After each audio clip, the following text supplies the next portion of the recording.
आज आमच्यासाठी आनंदाचा दिवस. शिवसेनेचा 60वा वर्धापन दिन. ज्या शिवसेना प्रमुखांनी एका जिद्दीने महाराष्ट्रातल्या मराठी माणसाला स्वाभिमानाने उभं केलं, तो हा दिवस. मराठी माणसाच्या न्याय हक्कासाठी लढणारी संघटना म्हणून त्याची पायाभरणी आजच्या दिवशी केली गेली. म्हणून त्या शिवसेना प्रमुखांना अभिवादन करायला आम्ही हा वर्धापन दिन अत्यंत उत्साहामध्ये साजरा करतो.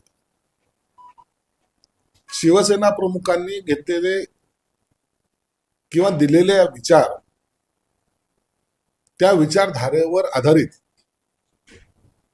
माननीय एकनाथ शिंदे साहेबांनी ज्या पद्धतीने शिवसेना मजबूतीकडे वाटचाल सुरू केलेली आहे, त्यासाठी हा घेतलेला मेळावा.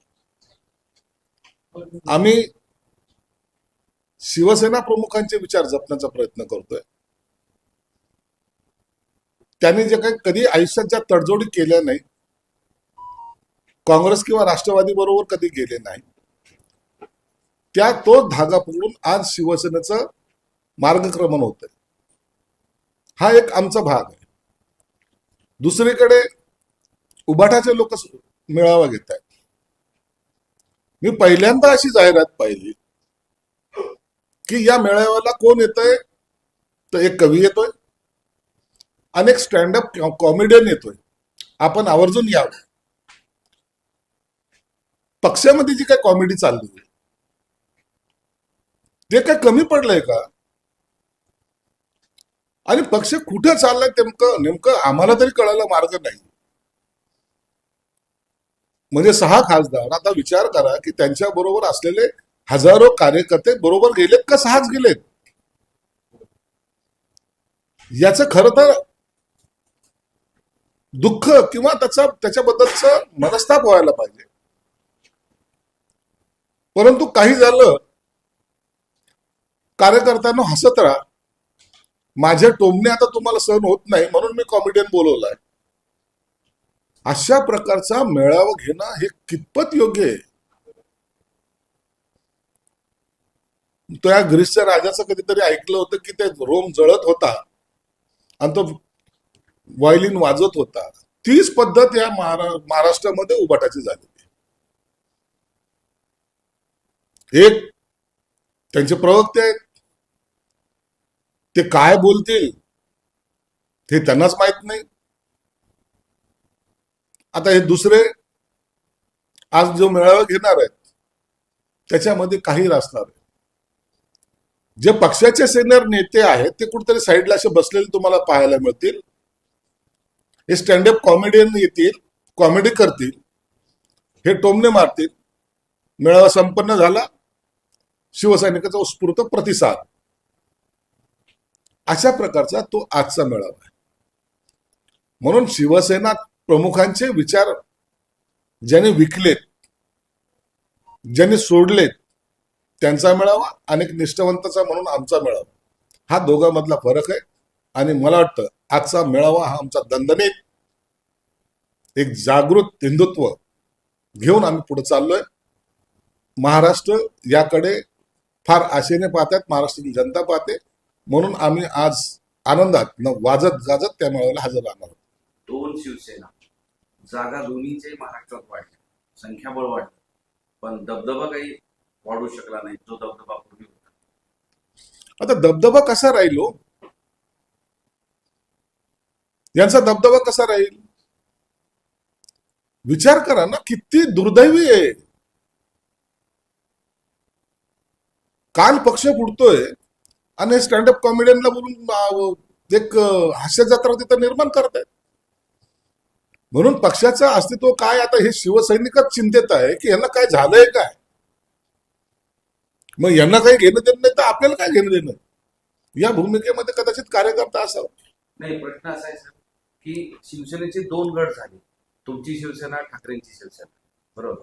संख्या वाढली, मंत्री वाढले, आमदार वाढले, खासदार वाढले, पण पूर्वी जो शिवसेनेचा दबदबा महाराष्ट्रात होता तो आता कमी झाला अशी चर्चा. हे बघा, आमचा दबदबा, शिवसैनिकाची ताकद हाच आमचा दबदबा आहे. आणि एक लक्षात घ्या, नेत्यांमध्ये हा फरक असतो. शिवसेना प्रमुखांचा बरोबरी कोणीही महाराष्ट्रातला कोणताही पक्षाचा नेता करू शकत नाही, हे स्पष्टपणे तुम्हाला सांग. शिवसेना प्रमुखाचा जो दरारा होता तो महाराष्ट्रामध्ये कोणीही कोणत्याही पक्षाच्या नेत्याने निर्माण करू शकला नाही, म्हणून त्यांची बरोबरी करण्याचा प्रश्नच येत नाही.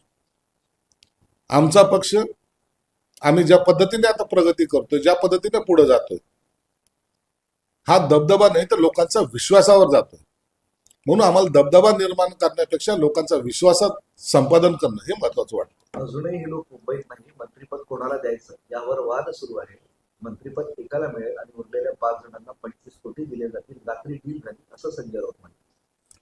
संजय राऊतने रात्री जास्त घेतली असावी, त्याला तर सगळं स्वप्नात दिसतं. आता हे असं कधी घडतं का हो?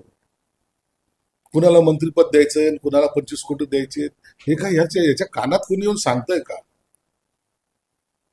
हा किती मूर्ख माणूस असावा, याची काही लिमिट जरी ठेवायला पाहिजे का नाही? अहो 6 महिन्यापूर्वी पक्ष फुटणार हे तुम्हाला माहित होतं, तुम्ही झोपा काढत होते. तसं काय? ऑपरेशन टायगर कधी चाललं? 6 महिन्यापूर्वी, 1 वर्षापूर्वी चाललेल्या बातम्या येत्या. मग तुम्ही तुमच्या पक्षाच्या या सगळ्या पदाधिकाऱ्याला थांबवण्यात अपयशी कसे ठरला? आणि म्हणून तुम्हाला आता पक्षाची गरज नाही राहिली. आणि संजय राऊत मुळात त्यांनी लॉक जे आहे ना, गोदरेजचं लॉक त्याच्या हातातच आहे. तो हा पक्षाला कधी लॉक लावेल ना आणि कधी पळून जाईल सांगता येत नाही. कारण की भविष्यामध्ये आता तो कधीही राज्यसभेचा खासदार सुद्धा होणार नाही.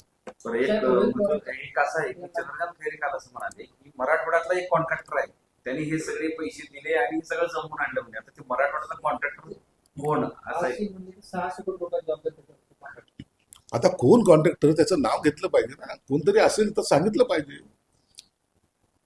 किती पैसे त्याच्या घरात आहेत, किती पैसे त्यांनी वाटलेत, हे सगळ्या गोष्टी ज्या आहेत या हवेतल्या आहेत गोष्टी. एखादा आरोप करायचा ज्याच्यामुळे खळबळ माजेल, अशा प्रकारचं तंत्र आजकाल अनेक राजकीय पक्षाचे नेते वापरतात.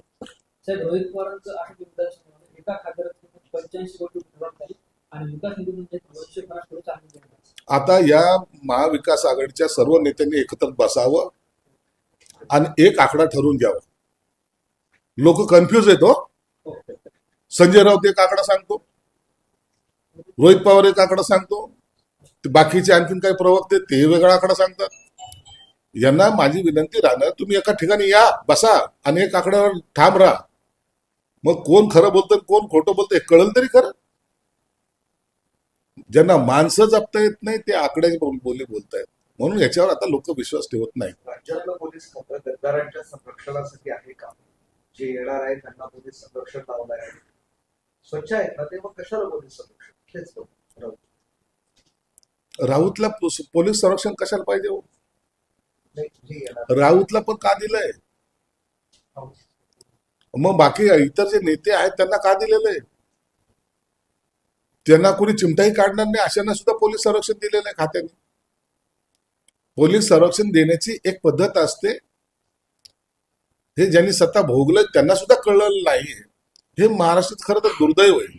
लोकांनी सहन करताय तुम्हाला आणि तुम्ही धडधड सगळं खोटं जे बोलतायत ते आता लोकांच्या पचनी पडत नाही. उद्धव ठाकरेंनी त्यांच्या पक्षाने कार्यकर्त्यांनी रक्ताचं पाणी केलं आणि यांना निवडून दिलं. लाज असेल तर खासदारकीचा राजीनामा द्या आणि जनतेसमोर. आणि त्या कार्यकर्त्यांनी काय केलं? जे निवडून आलेले आहेत ते गेले 30-40 वर्ष तुमच्या सोबत राहिलेले. तुम्ही त्यांच्या मतदारसंघामध्ये किती वेळा गेले हो 40 वर्षात? उगाच बोलायला लावू नका. कार्यकर्त्याच्या जीवावर पक्ष मोठा होत असतो. कमीत कमी एक वाक्य तरी लक्षात ठेवा. शिवसेना प्रमुख असे म्हणायचे, शिवसैनिक माझे कवचकुंडल आहे, आणि तुम्ही शिवसैनिक माझ्या पायाची चप्पल आहे असं म्हणतात. हा दोघातला असलेला फरक आहे. बरं, हे 6 लोक तुमच्या मेळाव्यात येणार आहेत का हे स्पष्ट आहे का? कारण पोलिसांच्याच रिपोर्टमध्ये असं लिहिलंय की ही लोक शिवसेनेच्या मेळाव्यात जाऊ शकतात, सुरक्षा ठेवावी. मग आता तरी कबूल करा. सर, यालाच लागून एक प्रश्न की आपल्या विलंब कधी होणार? आणि 1 मिनिट आता आपल्या एवढं एक हे लक्षात घ्या, तुम्ही काही गोष्टी सस्पेन्स राहू द्या. उत्सुकता ही वाढली गेली पाहिजे, उत्सुकता ही ताणली गेली पाहिजे आणि त्याच्यामध्ये योग्य वेळेला कुणाची एंट्री घ्यायची हे एकनाथ शिंदे साहेबांशिवाय दुसरं कोणी करू शकत नाही, हे सगळं महाराष्ट्र जाणतं. हास्य म्हणून- हास्य सांगताय. म्हणून शिंदे साहेबाच्या अधिकारावर कुठेही गदा येऊ देऊ नका.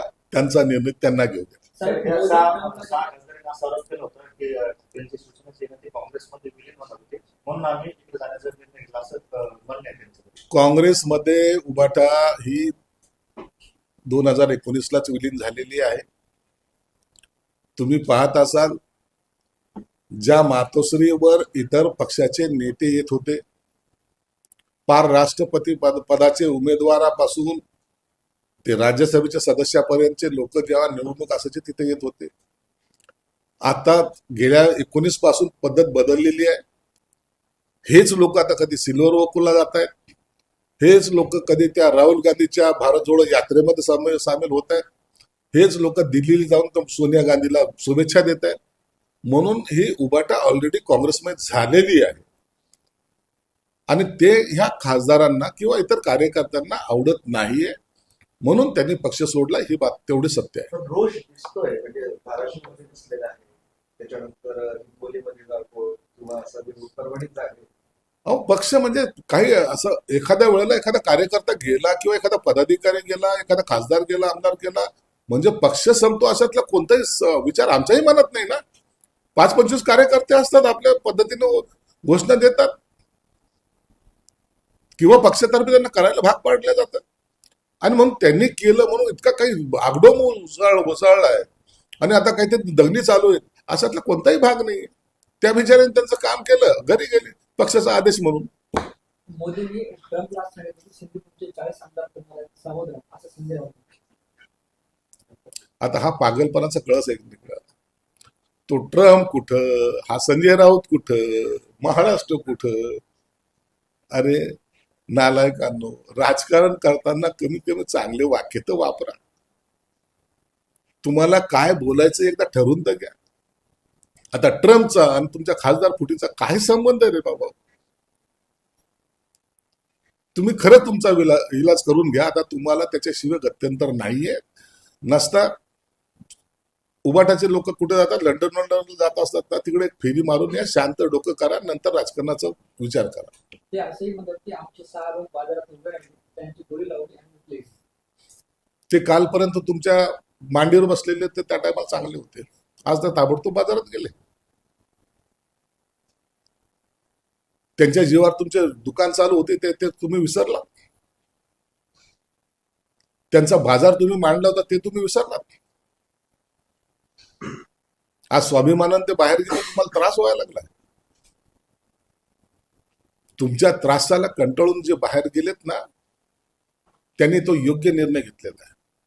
म्हणून आता तुम्ही जे काही उरले सुरलेले आहेत ना, ते एका खोलीमध्ये बसा आणि याच्यावर चिंतन मनन करा. ज्या 6 खासदारांना वायप्लस पक्ष दिली ते जे ऑपरेशन तुडवा येत नाही असं सुद्धा संजय राऊत म्हणतात. तर संजय राऊतचं डोकं पागल झालं हो, त्याच्यावर काय बोलायचं. त्यांनी कधी आयुष्यात सत्य बोललाय का? बेस्ट संपावर गेलेला आहे. सगळी बसेस बाहेर निघल्या, त्या फोडण्यात आलेल्या आहे. मुंबईकरांचे हाल सुरू आहे. भाजपचं असं म्हणणं आहे, म्हणजे जी भाजप संघटना आहे त्यांचं म्हणणं आहे की कम्युनिस्टांनी उभाठा घडवून आणताय जाणीव. हे जाणीवपूर्वक घडवत आहेत. आता मागे प्रताप सरनाईकनी एवढी हे सगळ्या अडचणीत असताना सुद्धा त्यांना आपण एरियस दिलाय, त्यांना बाकीच्या सुविधा द्यायचा प्रयत्न केलेला आहे आणि त्या अडचणीतून मार्ग सुद्धा काढलेला आहे. आपण पगार वाढ सुद्धा द्यायचा प्रयत्न चालू आहे आणि म्हणून अशा वेळेला हे संघटन आपल्या हातातून जाऊ नये म्हणून हे यांची ही खेळी आहे. साहेब, खासदाराच्या पाठीमागे आमदार सुद्धा येणार आहे असं बच्चू कडू म्हणतात. आता बच्चू कडू काय बोलले याबद्दल मला माहित नाही, परंतु याचा निर्णय सर्वस्वी एकनाथ शिंदे साहेब घेतील. धन्यवाद. सर